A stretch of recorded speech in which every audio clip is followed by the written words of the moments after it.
all this stuff was bullshit and about election fraud. Up next, our own Lester Holt joins us with that interview, the first since Barr resigned as Attorney General. And New York City on edge after a string of subway attacks across the city. A look at the problem and what's being done to keep passengers safe. You're watching Morning News Now.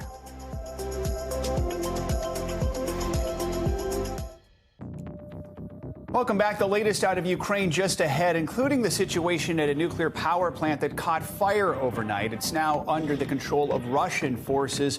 But we also want to get you caught up on some of the other big stories this morning, including a big headline out of Kentucky. A police officer involved in the raid that left Breonna Taylor dead has been found not guilty of wanton endangerment. Former Louisville police officer Brett Hankison was acquitted Thursday. The 3 counts of wanton endangerment were not connected directly to Taylor's death nearly 2 years ago. Rather, he was accused of endangering the lives of a neighboring family when he fired shots that went into their apartment. Hankison's defense argued he was defending his fellow officers. Taylor was killed in March 2020 during a botched police raid. Hankison is the only officer involved in the raid who has ever been charged with anything, and no charges were ever filed directly relating to Taylor's death. Now, crime in New York City's subway system has surged in recent weeks, even after Mayor Eric Adams started a new plan to send more cops and mental health workers into the stations to help fight the problem. NBC News correspondent Priscilla Thompson has more. Major crimes on New York City transit up 30% this week, even after the mayor's subway safety plan went into effect. I have seen a slight increase in the police presence. Do you feel safer? No.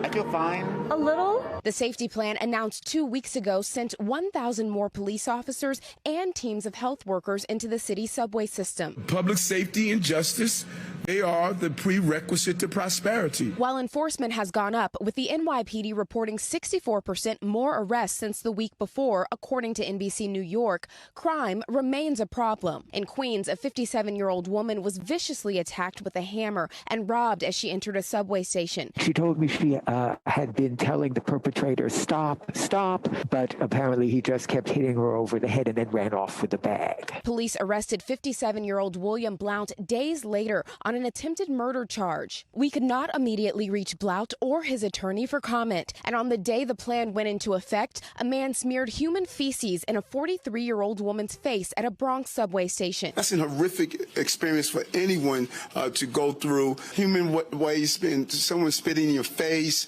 those are real signs of mental health issues. The alleged perpetrator, 37-year-old Frank Ibrokwa, now facing a slew of charges, including assault, according to court documents released on his own recognizance, prompting outrage. The Bronx District Attorney's Office telling NBC News they requested Ibrokwa be held on bail and supervised release, but the judge denied both. Ibrokwa is also facing hate crime charges for a prior incident in Brooklyn. He's on supervised release for that. His attorney had no comment without Ibrokwa's consent. I do not understand why the MTA cannot ban people like that guy who had 3 priors. We take away driver's licenses for, one drunk driving episode. Overall, major crimes on transit so far this year are